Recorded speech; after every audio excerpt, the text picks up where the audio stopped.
fellers wouldn't remember old Captain John Santos. Feller that had his leg et off by a shark on the western banks. Well, I can remember him, back when I was a lad. And how proud he was of that new jury leg they rigged him up with. It was a sight, I tell ya, to watch him dance a chamarita with that leg and not nick the floor once. Carried around furniture polish just like a doctor carries iodine in case of a cut or scratch. And one time he even copper-bottomed her to make sure the worms wouldn't get to him before his time. Well, you know, once a man has been shawed on by a shark, he's been Shark Jonah for the rest of his life. Someday, a shark's going to get the rest of that feller if he keeps on going to sea. And Captain John kept on. Captain's trawler, the Heady K, was 10 mile from the race when the Portland gale struck. That was November 27th. On the 28th, she come crippling round the point under bare pose with 2 foot of harbour water over her lee rail. The crew said the captain was washed overboard, along with 2 other men. The bodies of the other 2 drifted ashore. Captain wasn't never found. But a couple of days after, Joe Barsha picked up the old man's wooden leg off the beach. He took it home to Mary Santos, the widow. Married 30 years, them 2.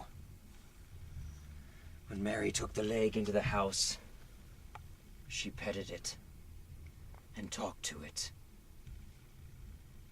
Nothing more come of it till November 26th, a year later.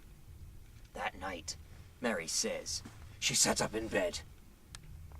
And there, standing straight as 2 yards of pump water on his one leg, was old Captain John.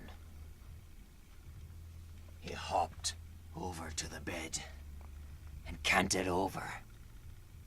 And he whispered to her, "Barometer's falling, Mary," he says, "and the wind's northeast. We're in for thick weather, and I want my store leg to keep me steady when she strikes." He pinched her cheek, and Mary let out a yell. When she looked again, the captain was gone.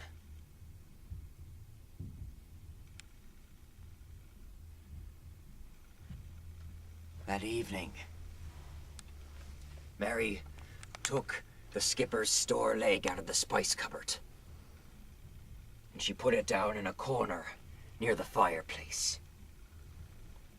And that night, a breeze of wind come up, and in a couple of hours, it turned into a living gale.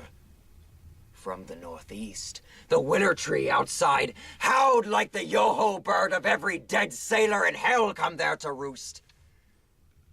All of a sudden, Mary hears thump, thump, thump across the floor, down below, and then the door shut too.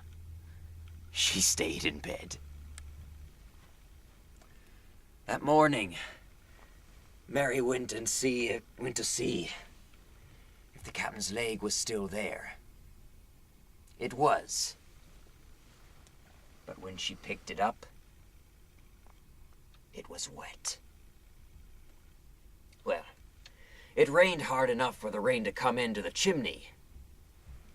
But it gallied her so, the sight of that leg with the water on it, that she got sick. She called in Doc Atwood. When Doc got through sounding, didn't find nothing sprung.